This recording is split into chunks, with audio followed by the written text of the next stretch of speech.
Hey everybody, how's it going? It's Joe. Welcome back to another episode of the Inside Our Phillies podcast. A lot has changed over the last few days for the Phillies with the re-signing of JT Realmuto and the fact that Bichette is not going to be a Philly. But at the same time, did anything really change at all? Here to talk about it all, we have Jeremy, SJ Phil's fan. How are you doing today, Jeremy? Doing okay. Yeah, we've been busy, unable to record, so we've kind of got past the whole reactionary phase of what it would be. Uh, I'm not as just yelling, screaming my head off at the Mets we can screwed have a us. more we can have a more reasoned response now, right? We can be a little bit calmer about it, if you will. Yeah, I mean, have you listened to High Hopes yet? Because instead of yo, he opened up with no. It was pretty funny. I did listen to that. I am still, to be honest with you, I'm quite upset about the entire thing, but I think we need to break this down piece by piece, kind of first going over what happened with Bichette. And if I'm wrong about any of this, feel free to correct me or jump in. But as far as I understand it, this is what happened. Um, Bichette apparently did not want to sign before Kyle Tucker. He was asking for like a 7-year deal around the $200 million range. The Phillies were kind of fighting against that, trying to pay him a little bit less, maybe not have that 7th year. I'm not entirely sure on what the holdup was. But then once Kyle Tucker signed, the Phillies said, "Okay, sounds good. We'll give you that contract that you're asking for." But Bichette pretty much said the circumstances has changed, and he got the offer from the Mets, who were probably panicking that they were not the ones that signed Kyle Tucker. And lo and behold, Bichette is a Met, which caused the Phillies to go to their backup plan of re-signing JT Realmuto to a 3-year, $45 million a year deal. Does that sound pretty much right to you? Yeah, pretty much. Fuck the Dodgers. But they're the ones that started this whole thing, right? I mean, these contracts. I mean, immediate impression. These AAVs out of control, right? Yeah, definitely. Essentially, with the tax for the Mets, it's like close to 90 million for him. It's it's crazy. Right, right. Um, and he's a very good player, but he's probably not that good. Yeah, Especially no, yeah, when my dad did the math of the surcharge plus the tax and everything. It's 84.4 million. But and if he ridiculous. opts out, he gets 5 million for opting out, so it's 89.4 million. It's what it's costing the Mets. That is Well, insane. and on top of this, they pay the qualifying offer, so they're giving up draft picks for what could end up and probably will end up being a 1-year contract. Oh yeah, barring a horrible year by Bichette, Bichette will be the top free agent next year. And so, yeah, it's just very clear. He used the Phillies as leverage. He didn't want to sign. We were the backup option, and Phillies got played. They did too much positive PR on this, and like there's reports that the Phillies front office is pissed. Yeah, yeah. Bichette will be booed, no doubt about it. Uh, yeah, Phillies got baseballed. I'm not really upset at Bichette, to tell you the truth. No, no, you cannot blame him for taking that insane of an offer. No, no. I mean, I think you can be upset at the Phillies for kind of not maybe meeting Bichette's demands earlier. If they were truly interested in the player, um, then just meet the demands. I think that while 7 years is a lot, this is a guy heading into his age 28 season, so he's going to be younger at the conclusion of this deal than JT Realmuto is at the start of this current deal. Um, so Yeah, it no, brings up the question. I agree. I agree. It's like if they really want him, they should have just been like upfront about it. This is the contract, take it or leave it. Not like try to just wine and dine him when clearly, if he's waiting for Tucker, he was waiting to just get the bullet while it's hot. And so, Right. by waiting for Tucker and stuff, he knew the Mets would have been desperate and stuff. It's very clear we were never going to sign him. Unless maybe they were more aggressive off the bat. And I know that there's been a lot of discussion that maybe the Phillies just don't do business the right way with like the current trend kind of being these shorter, high AAV deals. What I do you mean, that think trend's gonna about that end. trend? I'm fine with the Phillies not going that trend because it's it's not sustainable. This trend, everyone's getting 40, 50, 60, like for a couple. No, that's not sustainable. That's bullshit. Only two teams can do it: the Dodgers and the Mets. I mean, the Yankees can, but for some reason they don't want to. So you have like three teams that can. I guess really four. The Red Sox also don't want to do it first. But so you, yeah, it's just it's unsustainable. It's the CBA is going to have to deal with something about this because the fans are unhappy with it. It doesn't matter if it's fair or whatever. The fans are happy. The sport's going to die, Yeah. and the fans want change on this contract bullshit. Like these basically 1 year deals are just stupid, insane. You get like the team can't get fan base can't get attached to players. It's it's bad. At this point, I think, I mean, I still probably would bet against a cap, but I think it's the most likely it's ever been that there's a cap in the Oh next CBA. yeah. If it doesn't happen this CBA, it's never gonna happen. What is your odds right now that we don't have a 2027 season? Because I think that these contracts are getting to the point that a lockout is more likely than it is not. It probably has been for a while. But I think that the resolution is looking more and more hazy. Okay, yeah, so let me like set the stage of how the current situation of baseball contracts got really are.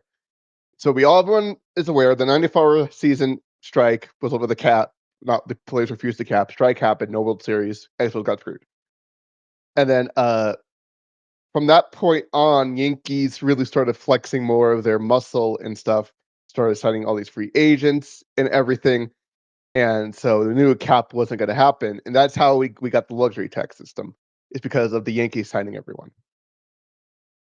And then that has been fine because it really wasn't until like when the Phillies won in '08, like they were close against to get the cap. I was like, oh my god, what luxury tax is like, damn. But no one really went above it. The Yankees did a little bit. Uh, Mets flirted with it before the whole Bernie Madoff crap, but then no one really did until the Dodgers ownership changed, and that's what everything we are now.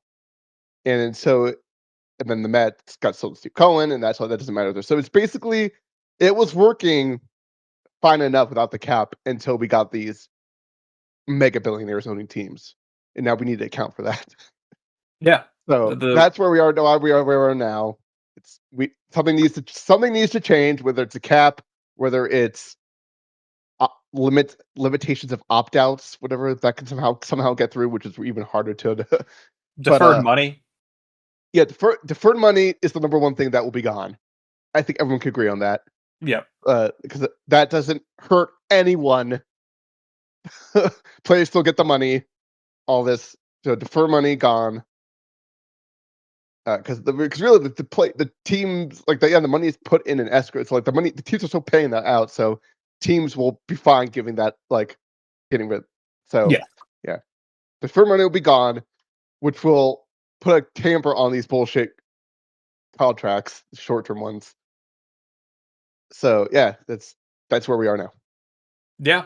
I mean, this is going to be really, really ugly next CBA. Like if I put right now an over under on how many games get missed in 2027, I think I'd put that over under at like 70 something games. Like I think there's a very solid chance that at least half of the 2020 season doesn't happen. I'd say we would miss a max of like a month. Let's say 30 games. But what motivation is there for like yes, you can say like, oh, but the sport will die if this, there's no season. And that might be true. But I would argue that the sport is going to die if things stay the way that they are. And if yeah, Yeah, no, but someone will cave. Whether it is you have the lower end players forcing a deal, but that's what happened in the NFL a couple CBAs ago. right. And but it's just like the union has. The union has to be united against the owners to open shit up finally, and the players who make this fucking money need to stick with their mouth is and make sure everyone who is in the union can survive without the season to fight the owners, because that's the only way anything's going to change. Yeah, yeah. Because I mean, until the owners open up the books, I do not care what the owners say. well, but there's definitely, with the way that things are right now, there are a lot of owners that can't afford to do things in the way that the Mets do things, in the way that the Oh Dodgers no, do things. 100%, oh, 100%. Don't get me wrong there, but negotiate in good faith, and you don't have to share it with the public. Share it with your players. Show Right. them the money. Show them where everything is. Show them the actual situation. And if they're if we need a cap, prove it. Don't just whine and cry that you're poor Sure. when the owners are rich in general. Sure. Yeah. I mean, this is going to get really, really ugly. I mean, it doesn't help that Manfred's a freaking slime ball and trying to do all the shit behind the scenes to get the players pitted against each other. That's what. Well, he's like a mob boss with like the Bryce Harper, like watch behind your back thing from last year or whatever Yeah, that no. was. Manfred is a disaster. I can't believe I miss Sea League. I mean, he was not that bad. Bud Selig really wasn't that bad. The only problem with Sea League is he's in the Hall of Fame when he blind died to the steroid era bullcrap. Yeah, I mean, I don't know. Maybe I'm a little And bit biased of this and because he sold the and he sold the A's to his buddy Lou Wolf and Fisher instead of to what's his face who owns the Warriors, Lake Cub. yeah, I mean, the steroid thing. If you read his book, there's like his memoir, "Love the Game, Good at the Game, Good at the Game." That's what it's called. It kind of goes into that steroid era quite a bit, and of course, he's going to kind of make himself, in a good light. But it seemed, and I verified some of this after the case, that the players' union was really pushing against there being steroid testing. He wanted there to be steroid testing, BD testing, and the players' union is what was really pushing against it for quite a while. I'm sure that, But like I said, before, but Sea League was also before Sea League, the commissioner really was more. He was more important. The commissioner's office was more impartial than it is ever now. yes, Yes, that in Sea League led to that problem because he used to be an owner. right. The commissioner before Bud Selig, Faye Vincent was the commissioner before Bud Selig. Um, but kind of to recenter ourselves on everything that happened with the Phillies, because yes, there's like the macro lens of how this is going to impact baseball, everything of the last week, and it will. But I have some real concerns with how the Phillies handled this.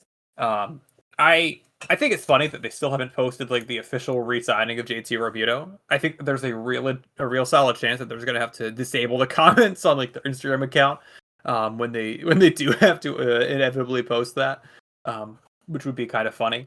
But I don't know how you can sell the fans on this same team coming back again next year. I think that the point that a lot of people are at right now with being tired of this iteration of the Phillies is the point that I was at a year ago or 2 years ago after the 2024 season, and I don't think it's going to be getting any better this year. I also think you made it very clear to JT Realmuto and to Alec Boehm that they're the plan B. That you could not have made it more clear that they really didn't want these guys to come back. They wanted Bichette to take their place. And lo and behold, Bichette signs with the Mets. JT Realmuto, here's 3 years. Who else was giving JT Realmuto 3 years? Who else was doing it? Nobody, right? No one. He would have signed already. Giving these extra years for no real reason has hurt the Phillies in a tremendous way. Giving Nick Castellanos a 5th year is tying up $20 million this year. Giving Taijuan Walker a 4th year is costing the Phillies another $18 million this year.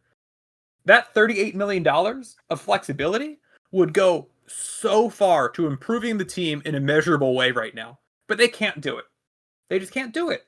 And we're going to run into the same problem in a few years when Kyle Schwarber is older. He could just fall off a cliff at any point. Bryce Harper could fall off a cliff at any point. Trey Turner could fall off the cliff at any point. This team is fucked in the long term. People have not wanted to admit it for a few years now with the way that the Phillies have been operating, but they've been operating things in a very bad way for the long-term future. And the only way that they can salvage that future is if literally all of their prospects pan out in a major way. Yeah. Yeah, I mean, the reason we are about these contracts is because we haven't been able to develop any position players in forever. No. All things considered, I mean, I think Dave Dombrowski has been a disaster. Everybody wants to say, oh, look at the Phillies developing these players now. Look at what they're doing. But where is the development coming from? Where are Phillies draft picks that are making an impact? Yeah. Yeah. No anyway, say what you want about Bum, whatever. We didn't develop him. He was the number 3 overall pick and up in the majors like in a year. What has he done in the major leagues, though? I am so tired of people. I know. But we didn't even develop, like, Alec Bohm wasn't even really developed by us. He just... Sure. He was, because he was drafted out of college, right? He was already, 21, 22 when he got drafted? 22, so. Yeah, drafted 2018, spent 1 year in the minors up at 2020. That's all, like, yeah. And for what it's worth, other than that one half of 2024, Alec Bohm in 2020 was the best he's ever been. He has regressed since then. I am so tired of people acting like Alec Bohm is a good third baseman. His WAR average per 162 games is 1.2. It's almost half of the average starter. Yeah. Why are people gaslighting themselves and thinking that Alec Bohm is a good player? I know, and he's never had a PS above 800 except for his rookie year. It's just, that's insane. This is a corner infielder. If you have like a low OPS, but you're giving us good defense up the middle, catcher, second base, shortstop, center field, whatever, that is fine. That's why Bryson Stott is a good player. That's why Justin Crawford could be a good player if he just could play solid center field and hit the ball sometimes. No, it is pretty funny, though. I'm just like looking at it now, the comparison. Alec Bohm is just a worse Placido Polanco. I would love prime Placido Polanco on this team. I know, but like I'm just but like this is his this is fun. So Alec Bohm's career numbers averaging are 279, 328, 415, 743 OPS. Placido Polanco is 297, 343, 397, 740. That's pretty funny. Offensively, he's Placido fucking Polanco. I mean, fuck, man. Placido Polanco was great offensively, but he was a second baseman. Yeah. And with that, his numbers were like great defensively. Bohm is a pathetic third baseman. And Alec Bohm is 8 inches taller than Placido Polanco, and he's on par averagely with Placido Polanco. Not counting Placido Polanco's career peak and shit, because like his first 3 years he was like utility, whatever. In the end of the year he was pretty bad career. He was running on fumes. So Alec Bohm will never reach the peak of Placido Polanco. and Placido Polanco was a better defensive second baseman. Oh, he was a great Bohm is a third baseman. Oh yeah, Polanco was a great defensive second baseman. He's great. It's great. No, my favorite bullshit thing I've always seen is like, but this is totally off tangent, but I've seen people like, oh man, why didn't we trade Roland? We could have had Roland Polanco. Like, you idiots! We got Polanco from the Roland trade. How many times I just see this in our subreddit? People need to like learn their shit. People don't know what they're talking about. People don't know what they're talking about. But like, it's so what I'm talking about. You've seen it too. People say, "Oh, we should have Polanco and Roland." Where do you think we got Polanco from? It's ridiculous. It's ridiculous. Okay, So that's sorry. I'm angry about this. The whole just because. Well, this is gonna be an emotional podcast. It already has been, and that's okay. Yeah, I know, but so so like, fine. On the ranting, they have JT fucking Realmuto for extra. Like, you give him 2 years, fine. I could deal with 2 years, 50 million pop, whatever, fine. He's still one of the better catchers possibly available. There's no one available, whatever. You're not gonna get Victor Curtini. But then the third year was not needed. No one was signing him. Yeah. Yeah. I mean, Yeah, I mean, at this point, I'm like kind of like, damn, if like if Orioles could have stepped, if Schwarber left, we might be just okay, tear the whole fucking thing down. honestly, that probably was better for the future of the Phillies to just tear things down rather than just run everything back again. In 2025, I Yeah, think I brought this up on the podcast before. you did. No, you did. And I was just fighting against it, but In once you're seeing how 2025, there were 5 35-plus-year-old players that had an OPS of at least 100 in at least 100 games. Five! Five! And one of them was like Miguel Rojas. It's like Phillies are lighting themselves up with 35-year-old players. Dave Dombrowski has been a disaster, a complete disaster. Like, what is this team doing? Sorry, go ahead. yeah, no, you're right. I mean, it's also kind of funny. I mean, like I'm reading Jack Fritz's book finally. Everyone should read it. It's really great. But I'm past the 1980 season now, and it's kind of like this is kind of what happened with the 80 team. They couldn't win in like the late 70s when they were all young and power shot offense, and then in 80 they were all old but carried with a great bullpen, and so it'd be pretty funny if we won this year because it kind of rivals how people were thinking about the 80 team. They're old shit. It's but yeah, as of now, it's just yeah, we had our chances and fucking this looking back now, you can't deny it. Thompson's decisions in the playoffs have fucked us so often. Right.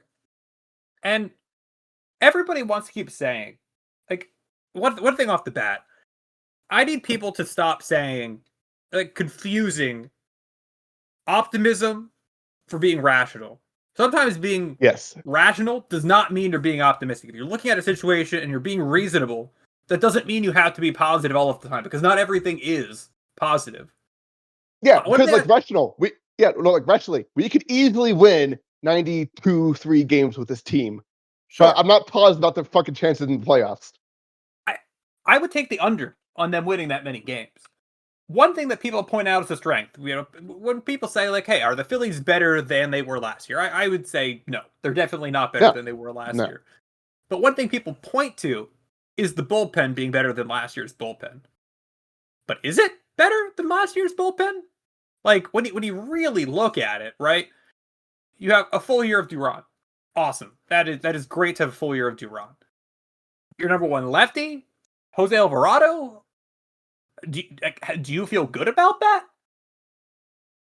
Yeah, no, our bullpen is basically the same as last year, how I feel coming into it. I feel fine about the bullpen. It's not exciting. Getting rid of Strom, fine, whatever. But like there Yeah, is so I'm much totally fine with that. variability with Alvarado for your first lefty. Like Alvarado coming off of a steroid suspension and then he looked terrible afterwards. Like this is sometimes just like an Occam's razor situation where like you just have to go to the simplest explanation and say that's like the most likely explanation. Jose Alvarado got suspended for PEDs and then he was terrible when he came back from that suspension. Maybe he needed the PEDs. Like, why is he your number one lefty? I don't know, it's like in 2024, Alvarado's ERA was 4. 2025, his ERA was 3.81. We're kind of like enamored with his 2022 and 2023 year. And what was his ERA last year after he came back from the suspension? Yeah, let me pull that out. 7.5 in 8 games. Maybe he's not that bad, but like, I think an over under for his ERA this year is what, like 4.2? I'd Yeah, probably set it I somewhere believe around that. there. As your number one lefty out of the bullpen, Brad Keller's fine. That's cool. Ryan Kirkring, I mean, I think he's good, but like, there's a real chance that he just mentally completely falls off after what happened last year. I mean, he's mentally. People like so Orion Kirkring has the mental fortitude. We like his first year. Everyone was like, he's a rookie. We threw him in the impossible spot. Whatever, fine. But it's been every year since. The guy just is it. It could be a change of scenery situation because you're throwing at a young stage.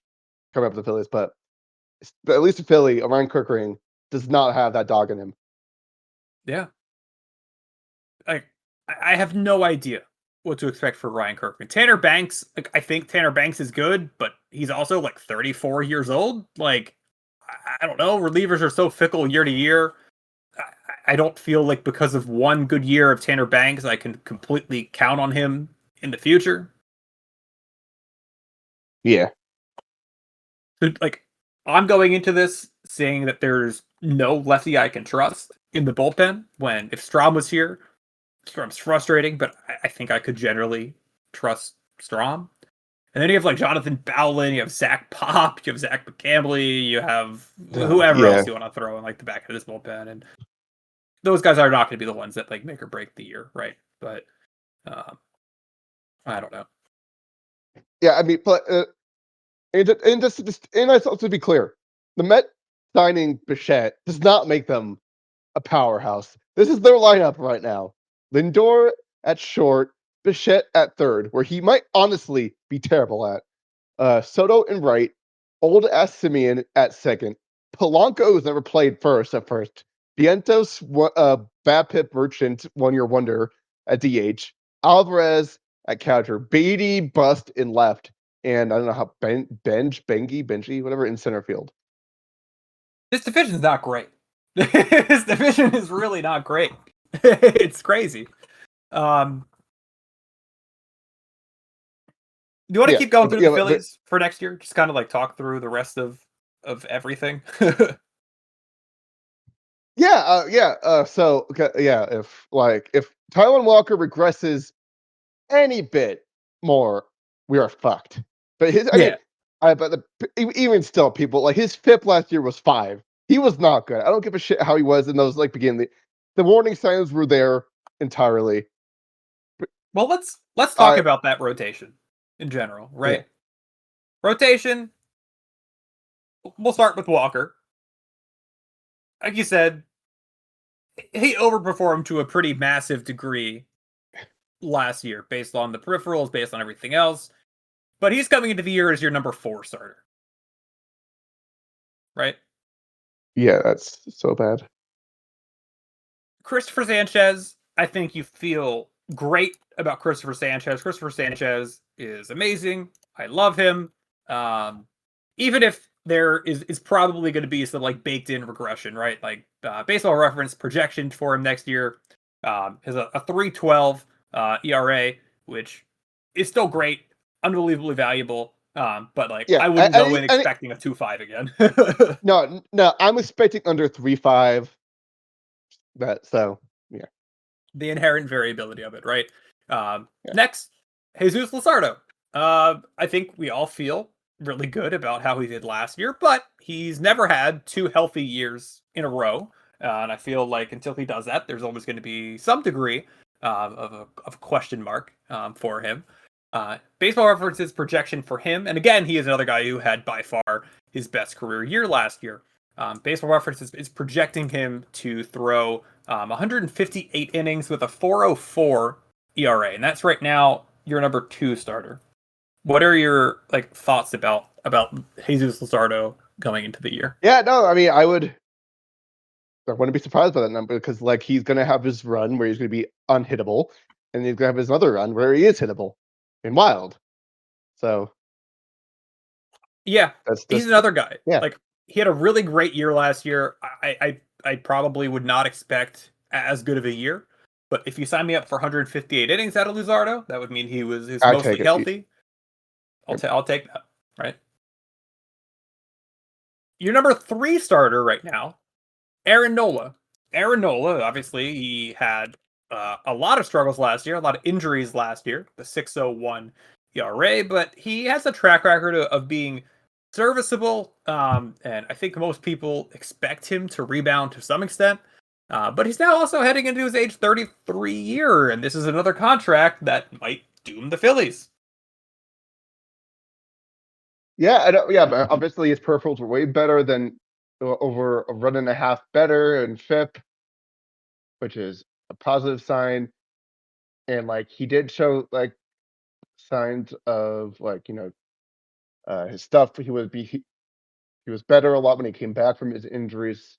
So he never really got the ground going. It was all just whatever. And if you want to believe in whatever bullshit, uh, it's an even year, which seems to be his good years now. We'll see if that continues. Yeah, but like his whip in the second half was 1.16. The E rate was bad, but the whip was low. That's a positive sign. They hit 234 versus 295 before all that. The first half was 3.5, insanely high. So a combination of bad luck and shit with Nola. So you should expect some positive regression for Nola next year, no doubt. But will it be number 3 worthy? Baseball Reference projecting a 4.54 ERA, which would definitely be positive compared to last year. And to me, that sounds about right. I think Nola is maybe like the one opportunity the Phillies have to really have a major improvement over 2025. Whatever you're losing from Ranger Suarez, the 4 or 5 wins, you better hope Nola gets a big portion of that back. I mean, if our offense was supposed to carry it, if our offense is good, the pitching can be a little bit mediocre. Let's not remind you what the 08 team's ERAs were: 309, 371, 455, 549, 5.8, 4.20. They were not good. But They is were it not like great. we'll get to the offense in a second because I think that's a great question. Just is the offense good? But then you have Andrew Painter, who's going to be probably starting the year with the major league team. Andrew Painter, some people are writing him off as bust. We talked in this podcast about some concerning things that I've heard from evaluators on Andrew Painter. Not everybody comes back from Tommy John. We'll see if he can come back and be effective. But this is kind of a put up or shut up year for Andrew Painter going to his age 23 season, not as young as people probably think that he is. And then obviously you have Zach Wheeler coming off of TOS. We don't exactly know when to expect him to be back, and also how effective he will be when he does come back. If he does come back, probably will come back. Yeah. Yeah, I know. It's a lot of, it's like we're bragging about our depth last year. Now the depth's just gone. What do you do if Jesus Luzardo gets hurt? Right? That would not be a crazy thing to have happen. He's Jesus Luzardo. He gets hurt all the time. What if he gets hurt? Like, what does this rotation do? One of the college pitchers I keep bringing up. I'm like the Phillies must be banking on these goddamn college pitchers. Yeah.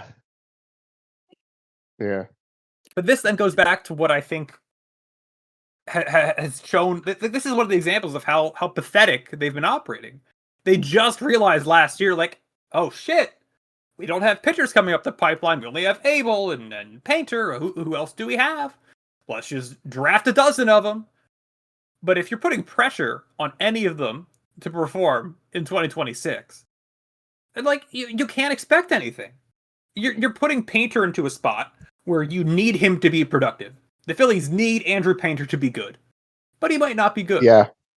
The Phillies need Justin Crawford to be good. They need him to play center field, despite a lot of people saying that he can't play center field. But they need him to, because otherwise there is zero value there. Yeah. And again, it's just bizarre. There are no good right-handed free agents. There are no like middling ones that are easy trade targets. Either a stud or you're garbage. Right. I mean, Bader's still available, but like, And there's been a lot of talk about the future free agent classes not being oh very no, good. they're abysmal. At least on the hitting side. Pitchings are pretty good. Yeah, But yeah. I mean, in a free agency when Bichette's going to be by far the biggest one next year. That's insane. Nico Horner, I think, is a little bit underrated. I don't think Nico Horner gets some of the respect that he deserves. Yeah, I agree But with that. I would agree with that. you have Jazz next year. Bill Bichette, JP Crawford. I would not. Yeah, but like I wouldn't want Jazz. He's not. Yeah. Yeah. You have like Ozzy Albies after 27. I can't think of a more overrated player in baseball than Ozzy Albies. I know. I know. Ryan McMahon. Like, Adley Rutschman after 2027. There's nothing here. Stephen Kwan after 2027. So again, like, I think you're at the point where the Phillies' lack of planning, because people have known for a long time that these free agent classes are ugly. Yep. And you know what else this is going to affect? It's going to affect the trade deadline. Because the people that get traded in the trade deadline are rentals that have half of a year left on their contract. Maybe you get some people with 1.5 years left on the contract. So the trade market in July, at least on the hitting side, it's going to be pretty bad for the next 2 years. So the Phillies are not going to be able to improve in the same way that they normally would be able to improve during a trade deadline. Like the Harrison Baders of the world, even that level of player, they're not necessarily going to be available to trade for. And if they are, they're going to cost a whole lot these next 2 years. I mean, Laureano is still a free agent. I would love to see. I mean, but then he listened to like Matt Gelman, what he's saying, and he's saying Phillies are done.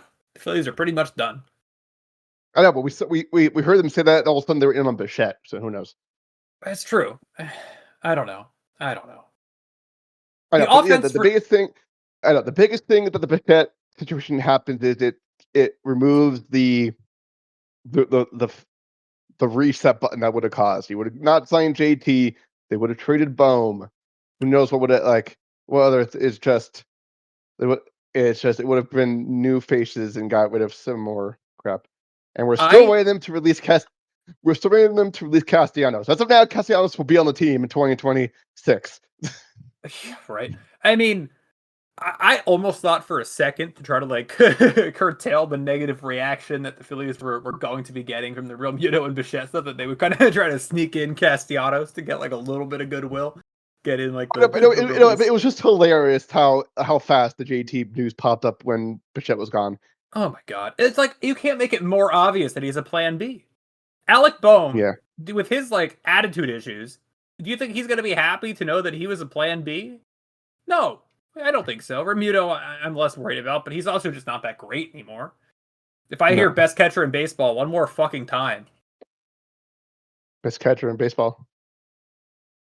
fuck What you. are you gonna do about it? What are you gonna do about it? What are you gonna do about it? uh, but this offense is not good. This offense is like what you said about like the pitching and hey, if pitching's not great, maybe they can be like, oh wait, and the offense can carry them through it, and maybe they can, but the offense is old. Trey Turner is heading into what his age 33 season, right? Or age 32 season, one of them.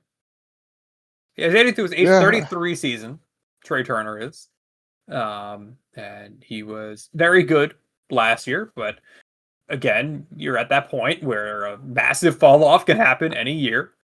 Kyle Schwarber is heading into his age 33 season. We have 5 years of him. He'll probably be pretty good at DH. Like I think overall you feel pretty good about Turner, Schwarber, and Harper, the top three in the lineup. Right? Yeah. Yeah. It's just now the hell do you do? Yeah. Do you fucking put first pitch Bohm behind Harper? Yeah. Alec Boehm's probably your cleanup hitter. Great. Great. And of note, of the Turner, Schwarber, Harper, I think they're all old enough now, heading into their age 33 seasons, where there is a 15% chance that any one of them could completely fall off any given season, 10% chance for each one of them to fall off any given season. So you kind of put that together, and if you take that 9 out of 10 shot that they won't regress in a big way for all three of them, that multiplies to like a decent chance that you're going to see some regression, if not in 2026 and 2027. Yeah. I know. Like, I mean, it's just like hopefully Aiden Miller lights up the minor leagues, brought up, and well, I mean, yeah, just like the Phillies could be bold. Do you trade Bohm now and just say fuck it, we ride with Miller? Yeah. I mean, I think Alec Bohm is going to be a disaster this year. He's your cleanoff hitter. Fangraphs is projecting him to be the cleanoff hitter for the Phillies. And I think that based on how the Phillies have handled things in the past, that seems likely. I hope you're ready for a lot of double plays. I sure am. Yeah. First pitch swinging. Hitting fifth, they project Brandon Marsh. Brandon Marsh, at this point, we kind of know he can't really hit lefties. The Phillies aren't interested in trying to see if he can at this point. He might be who he is, but he is a very good long side of a platoon. On the other side of the platoon, you probably have like Otto Kemp, which I don't know. I like Marsh. I feel pretty good about Marsh. We'll see if they sign a true platoon partner. There's none available, so Yeah, yeah. You have Adolis Garcia. He should be an improvement over Castellanos, but he's probably not going to knock your socks off. And you have Stott. You have Realmuto. If any of them have an OPS plus above like 90, that's probably a win. I don't know. yeah, no, Stott was 96 last year. I highly doubt Stott or Realmuto are going to OPS plus league average. Yeah, no, yeah. Yep. It's bad. It's not looking great, but you never know. That's baseball season. Yeah, yeah. JT Realmuto's projection on Baseball Reference, for whatever it's worth, is an OPS plus of 723, or an OPS of 723. OPS plus is 723. I'd be like, holy shit. Yeah, OPS of 723. If anyone does that one year, he's a Hall of Famer. Yeah, yeah. Then on the bench, we'll have some combination of like Sosa, Kemp, Marchand, Weston Wilson. I don't know.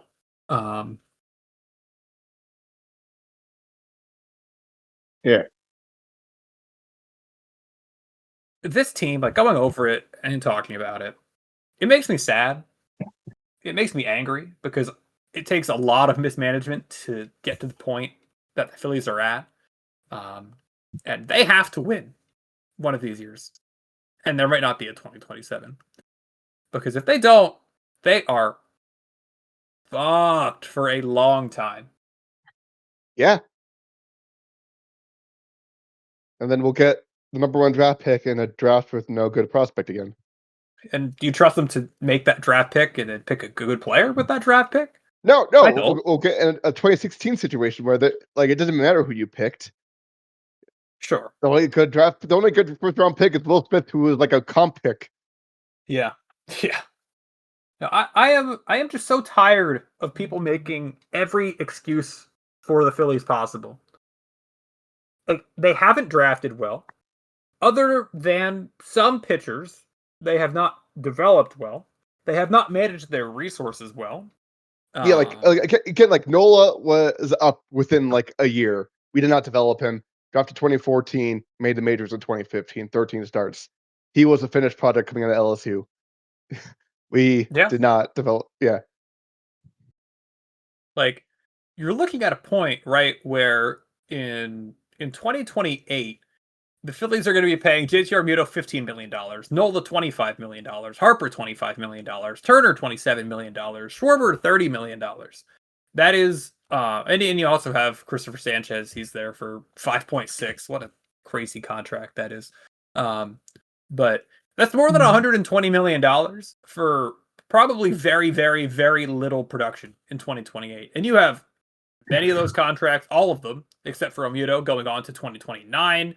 All of the other 4 going into 2030. Like, this team, like, Jack Fritz, like, it was always the 2031 Phillies. And I love Jack Fritz. But the 2031 Phillies are going to suck. They are going to fucking suck.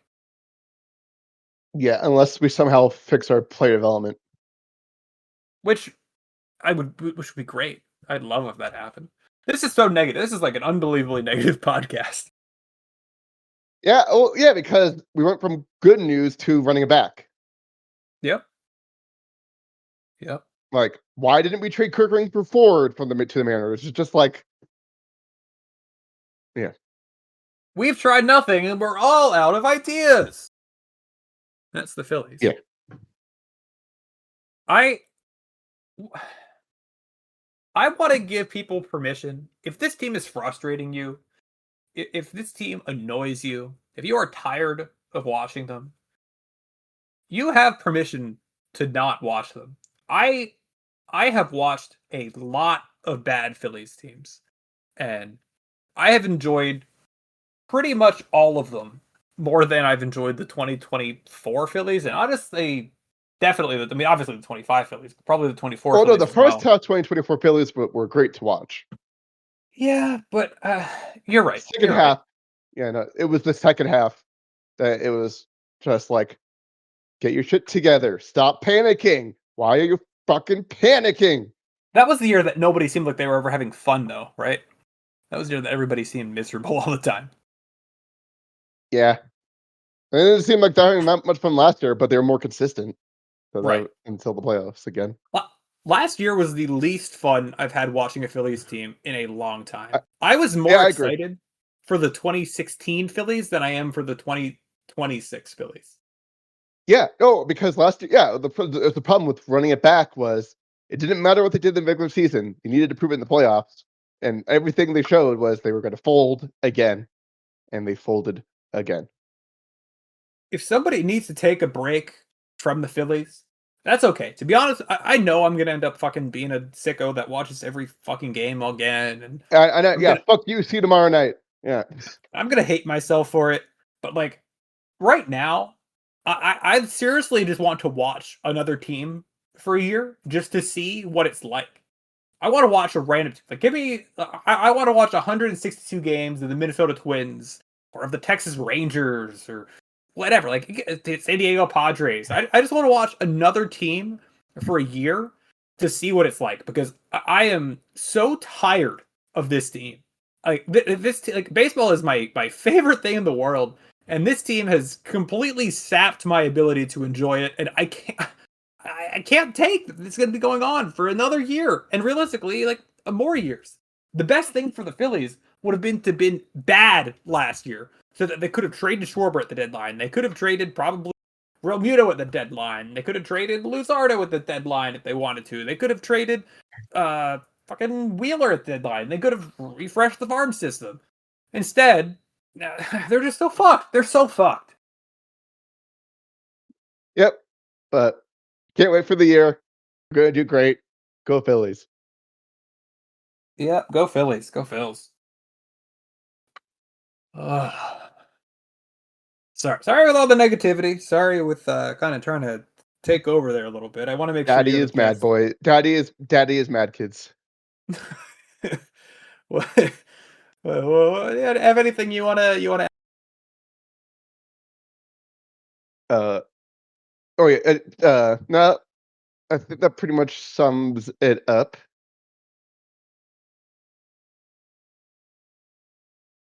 Fair enough.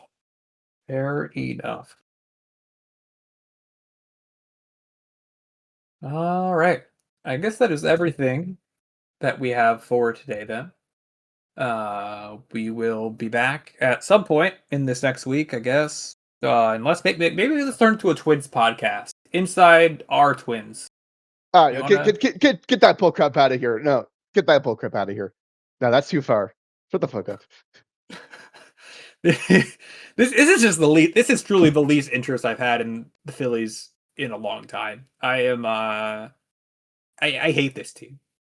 Like I hate watching them every night. I have for over a year, and I'm going to hate them for year. Like, why am I spending my time doing something that I don't like doing? Doesn't make sense. It just doesn't make sense. Sport. Okay, sports in general as a business makes no fucking sense. Why do we watch people play a goddamn game?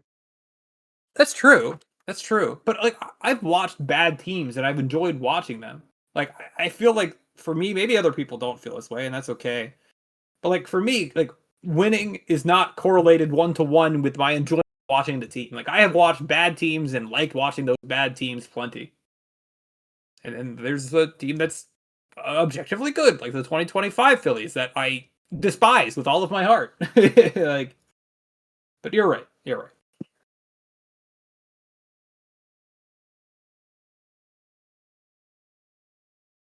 Anyways, if anybody has any questions in the show notes, we have a Or link. any fun ideas Yeah, for the anything. We have a few more weeks to the offseason. Yeah, it's really gonna be the depths of it now, right? There's probably not gonna be too much that happens over these next several weeks before we get into spring training. So if anybody has any cool ideas, any questions, want to get involved in any way, link to Discord's in the show notes. Feel free to put anything in the podcast channel there, and we'll be sure to get to it in a future podcast. Uh, Thank you, everybody, for listening. Thank you, Jeremy, for joining today and kind of subjecting yourself to my ranting. Of course, it's great. Yeah. So we will talk to everybody at some point soon. Um, and yeah, go Phils. Go Phils.